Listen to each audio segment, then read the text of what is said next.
Good morning, preppers. We are all going to die, every one of us. And I don't mean by natural causes. So time is short, and stick through this video because I want you to understand their plans, because that's what we need to do, is understand their plans.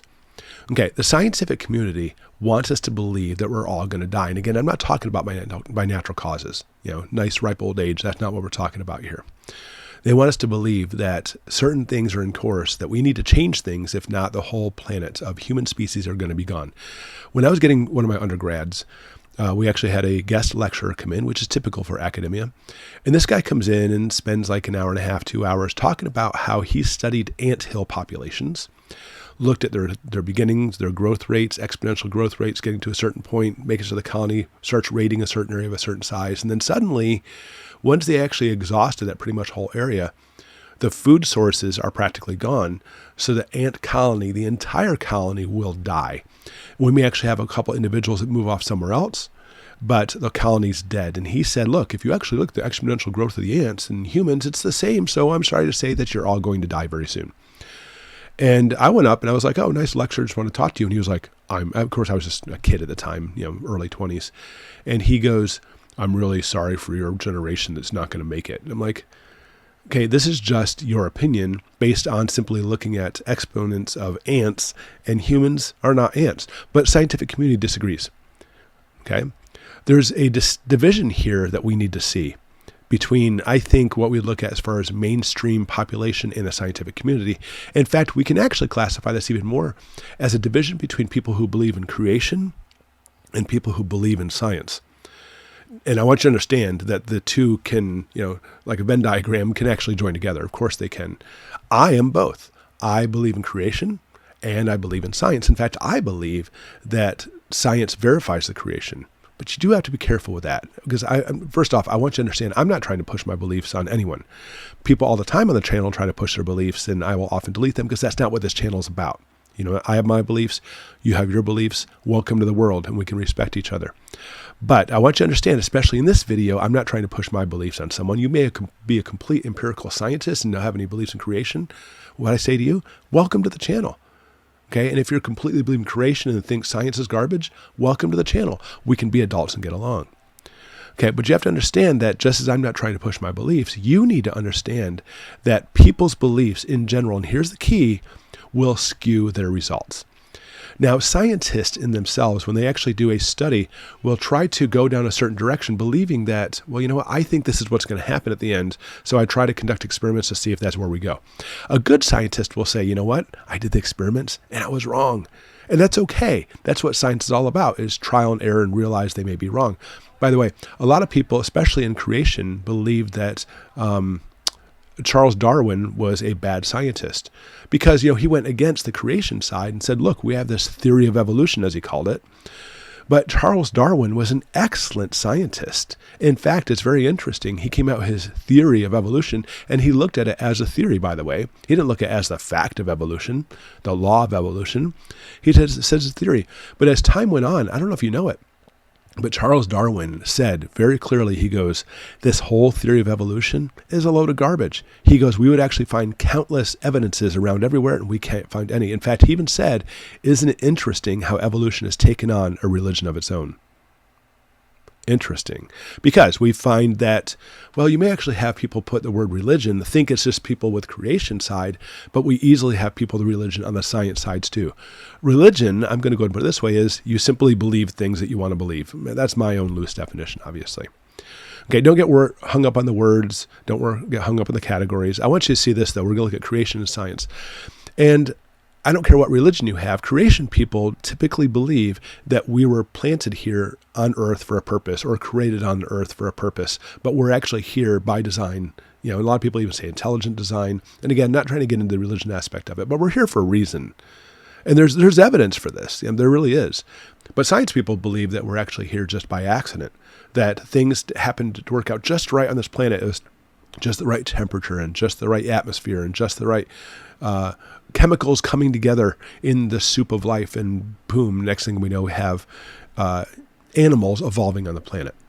In fact, they believe, by the way, if you didn't know this, that we evolved and we only have a certain amount of time to be able to actually take care of ourselves before we die off also, because we may have seen this on other planets before. They speculate that if you watch Star Trek, you'll see this all the time, that the planet will actually evolve and you actually have people on the planet and then suddenly they didn't actually develop space travel or whatever fast enough and the whole species died off 1,000 years ago. They believe that's what's happening. So they believe that we need to actually change things because that's the direction we're heading. I kid you not. This is actual science belief.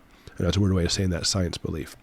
But overall, you have to understand, just like Darwin said, that science people, again, not everybody, but science in general has developed a religion of their own.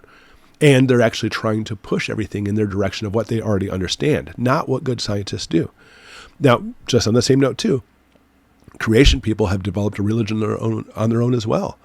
And they go down certain paths and believe, well, this is how it is. And they remain dogmatic about it. And therefore, I'm not listening to anything else. And I think that's equally dangerous because, I mean, even if your religion specifically shows or tells a certain thing, well, if you try to shoot it down, it's not going to shoot down if it's true.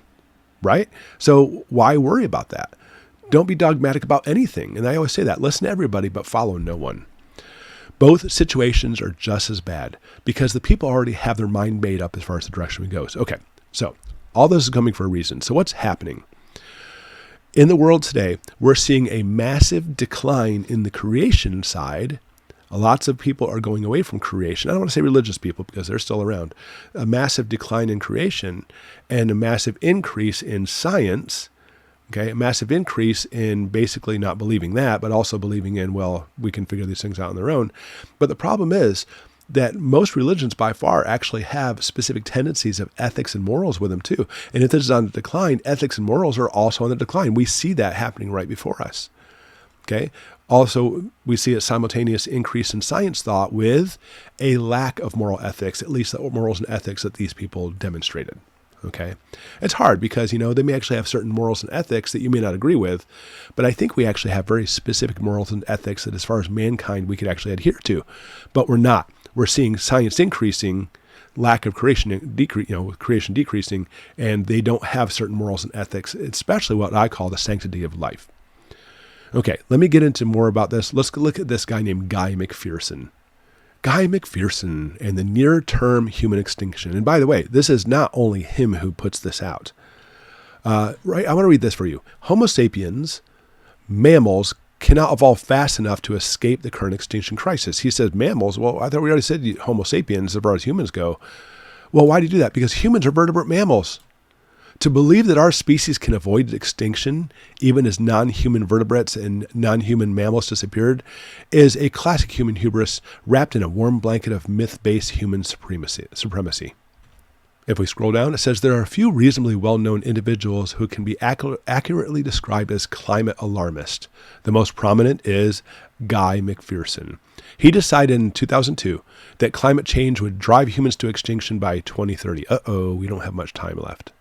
So he is one of the top, saying basically climate change is taking care of the job because mankind has screwed up this planet so badly because we're here by accident anyway, and we were not taking care of everything like we should have, that don't worry, our anthill is about to run out of food and we're all about to die. That's basically what he's coming across. That's Guy McPherson.